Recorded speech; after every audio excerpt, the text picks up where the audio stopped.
મહત્વના સમાચાર સામે આવી રહ્યા છે। બનાસકાંઠાથી પાલનપુરમાં અનુસૂચિત જાતિ સમાજનો સામાજિક સંવાદ કાર્યક્રમમાં અનુસૂચિત જાતિના પ્રદેશ પ્રમુખ ગૌતમ ગેડિયાનું નિવેદન।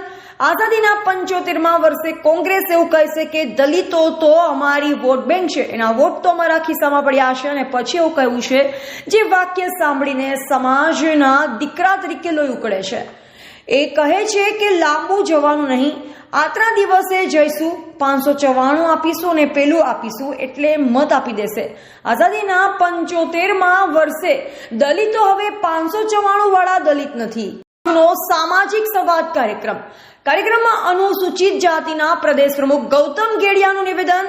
આઝાદીના 75મા વર્ષે કોંગ્રેસ એવું કહે છે કે દલિતો તો અમારી વોટ બેંક છે, એના વોટ તો અમારા ખિસ્સામાં પડ્યા છે, અને પછી એવું કહ્યું છે જે વાક્ય સાંભળીને સમાજના દીકરા તરીકે લોહી ઉકળે છે। એ કહે છે કે લાંબુ જવાનું નહીં, આતરા દિવસે જઈશું, 594 આપીશું અને પેલું આપીશું એટલે મત આપી દેશે। આઝાદીના 75મા વર્ષે દલિતો હવે 594 વાળા એના માટેની ચિંતા કરજો એવી આપ બધાને વિનંતી કરવા આવ્યો છું।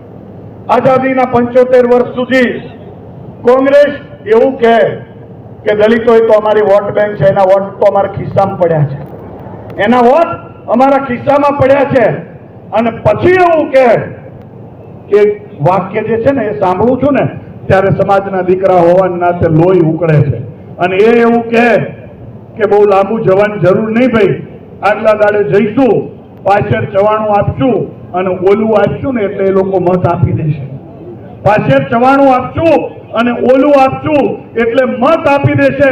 મારી વિનંતી છે બધા જ લોકોને કે હજી તમારી મારી ગણતરી એ પાછળ 94 બોલા વાળી છે, એના મનમાં છે, ત્યારે આપણે બધાએ વિનંતી કરીને કહેવાનું છે કે હવે આઝાદીના 75 વર્ષે આ દલિતો એ પાછળ 94 વાળા દલિત નથી।